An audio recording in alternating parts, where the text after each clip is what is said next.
So guys, I'm gonna be updating you on a lot of stuff that's been going on. I've been trying to work on the car a lot. I've got some good news and bad news about the bug. Some other things for parts cars that I probably didn't need that I bought. I think that's about it. So I'll discuss it here in this video. I had a viewer ask me how much room there was here in the steering area.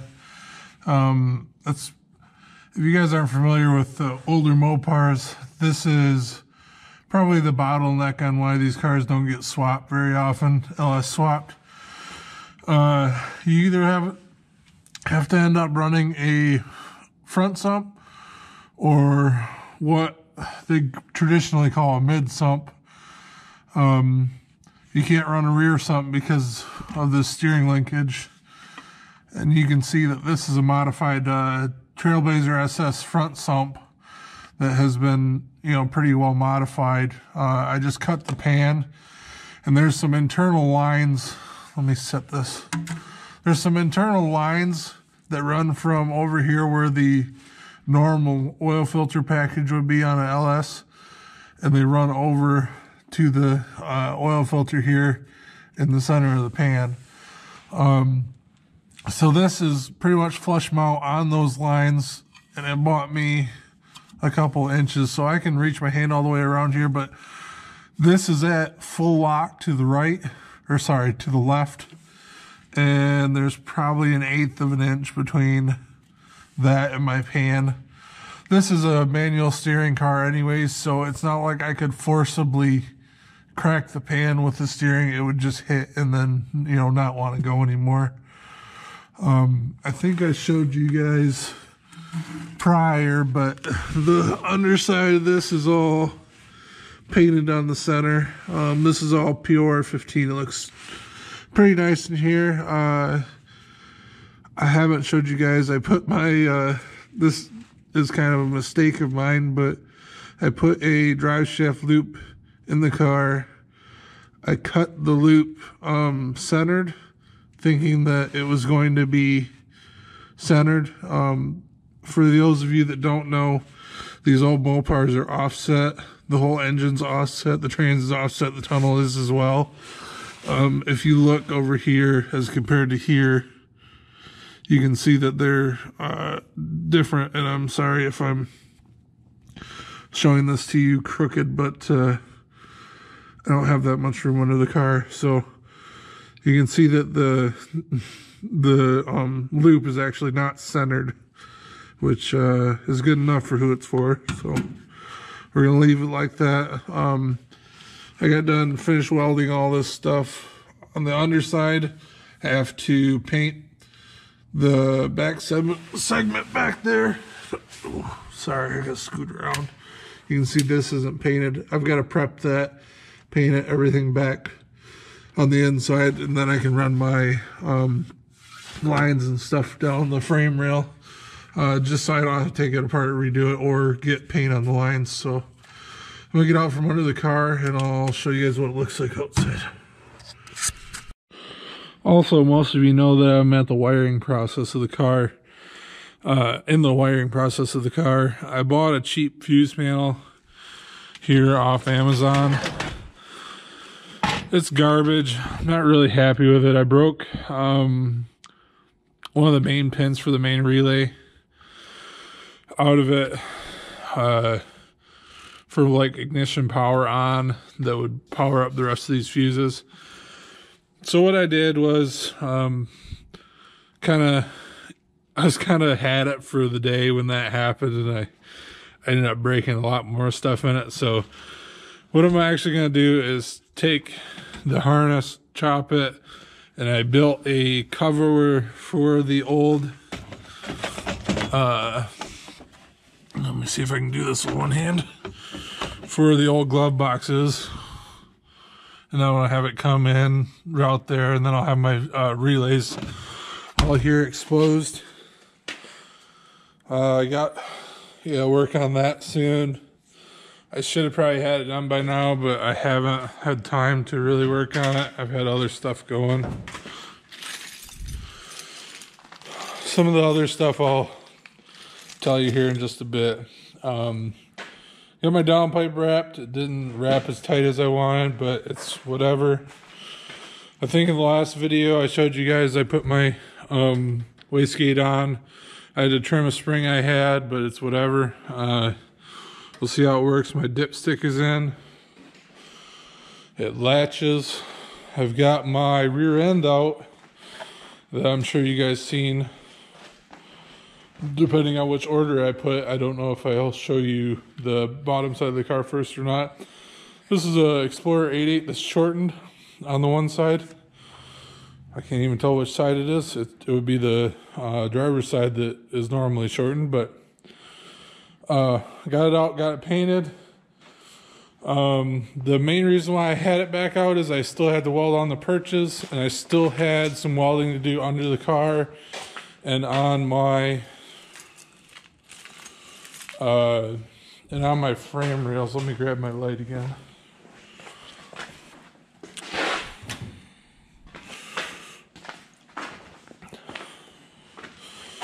So I've got all my frame rail patches in. I've got my D-loop all done. I've got my notch for my fuel tank. I think you guys have seen, but it's that Jeep tank over there. So I've got a cradle built for it, all welded in. I've got a notch where the fuel lines go through. I recently finished up welding these tubs in the rest of the way. So, and also my front leaf spring hangers. So I've been busy working on stuff. I really want to get this thing running, but I don't want to rush through it and just throw lines in it and then have to pull them all back out. Like I was saying, I want to paint.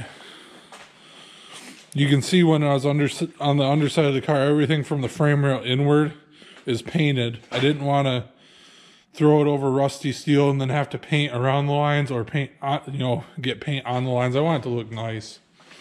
So I actually took it out because my leaf springs are womped. They don't hold the car up. The car has no fuel in it, and this is a 23-gallon tank. So I think fuel weighs like 2 pounds a gallon or something, or liquid's usually 2 pounds a gallon. So it's gonna have another, I don't know, 60 pounds. 23, it'd be close to 60 pounds. 50 pounds anyways, plus the sender. So I've got to figure out what I'm going to do there. I don't know if I really want to go with split monoleafs. I would like to go with the slant 6 leaf, but I don't want them to be sagged out to where I have no adjustment.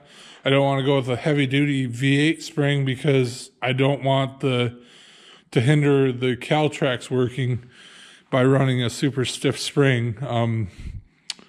Because the Caltrax actually works by having a flexible spring, and when it hooks, it'll, I guess I said that wrong. It'll roll the axle. It'll try to roll the axle, the bottom of it forward, and then in turn it'll plant the rear end. Yeah, I guess I can go on to the other things I've been working on. I got some good news and bad news on the engine swap that I had. I told you guys the last time that engine's junk. I've been working on a bunch of stuff for my dad. My buddy gave me a wall hanger, 60s Grand Prix. It was a tank. Probably shouldn't hang overhead, especially above the door. It'll probably kill me one day. I think the last video I told you guys that I was planning on getting a Cobalt for an Ecotech. I actually bought this Cobalt for $400. Had a screwed up hood, which is this one. And bumper, I don't know where the bumper went. And then they hit a deer with it, continued to drive, and folded the hood up. So I bought this thing for $400. Has like 115,000 on it. And I got it home. My buddy hauled it for me. Got it home the next day and was like, man, this thing's too nice to scrap. It's got a little bit of scratchiness on the bottom, but I mean, it ran beautifully and everything. So my girlfriend took it over as her daily driver, which is nice. She's got like $1,000 into it, and it drives like a cream puff. So I bought this one, which is the same paint code to steal the parts off. We stole the hood, the bumper. This thing obviously this one must have obviously been hit before, because it had a different color hood on it. So we put that kind of like light blue hood over there, the bumper. They're not like super nice parts, but they get the job done. This one doesn't run as good. That one's an 07, the 4-door's an 07. This is an 06.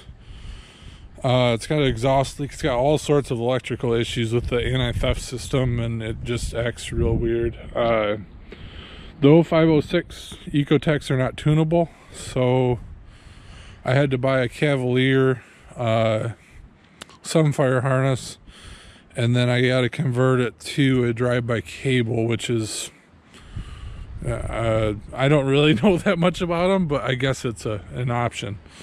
So I got to yank the engine on that, put it on the trailer, get it out of here soon.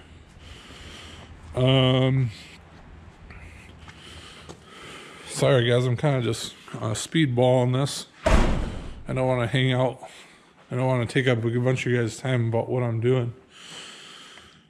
This engine over here, I told you guys that I was going to have Kennedy cut me an adapter. I've been trying to be back in contact with the guy at Kennedy that I was emailing, and at this point, it's now, I'm sure, season where they're really busy cutting stuff, he said it's not feasible for them to cut that plate. So they're pretty much not interested. He told me a very high amount of money to cut it because it's going to be a one-off thing. I'm kind of looking for, I don't know. I want to say I'm looking for another place to do it. But at this point, I bought a bus trans, a 6-rib bus trans for the Bug. And I'll be running Ecotech on it. And, you know, as far as I am concerned, I'm just going to probably sell both that engine and the Audi trans there. And if I go with anything else, I'll probably end up running a Subaru trans. I've been trying to do some research on that, and that kind of intrigues me because I could build one for fairly cheap. It seemed like kind of a lot at first if you buy all the gears and stuff, but you can make a Subaru trans work with pretty much all stock parts and then just modify the back housing for the center diff and put a collar on it. So I may go that way. For now, I'm going to really try to get the Ecotech in there, get it running. So kind of good news, bad news. I've got a 6-rib that will hold the Ecotech up for a little while.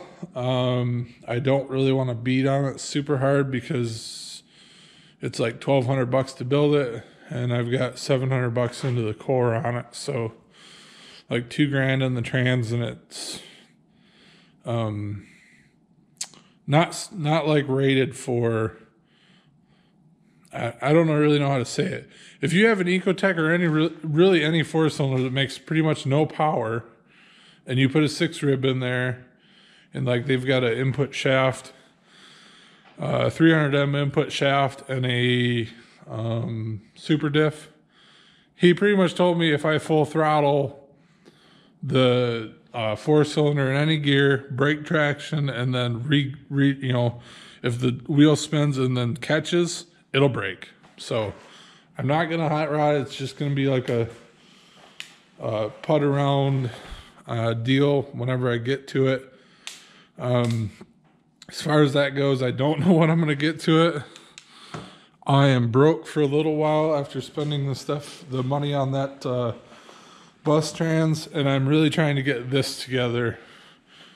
So my list is dwindling over there. I've got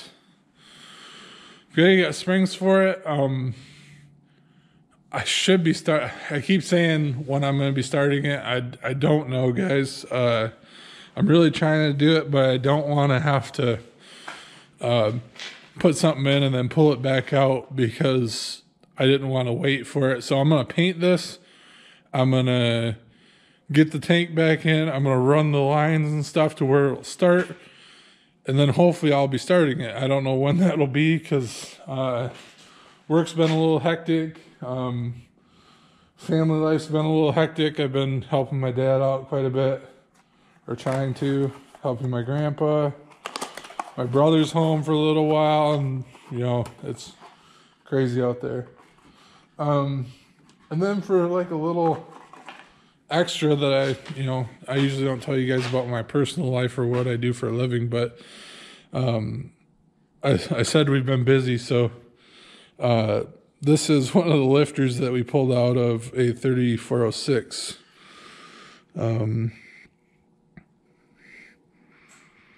Where's the flat spot at? I can't see it. Oh, there it is. So we had kind of a head failure on a 3406, and it dropped a valve, chewed up this lifter. Got that out kind of like a souvenir. I was thinking about putting that Trans Am wing on here too. I had it kind of setting on here. Maybe I'll make that our thumbnail for this week's video. But I think I got you guys up to speed. I'm sorry it's still not running. I'm really trying to get it there. Patience is a virtue. I appreciate you guys all watching. We'll get there sometime soon. I'm chomping at the bit. I had plans to go to an airport race at a local airport that they do once a year. It's in May. It's in the middle of May. I don't think I'm going to make it. If I do, I'd be ecstatic.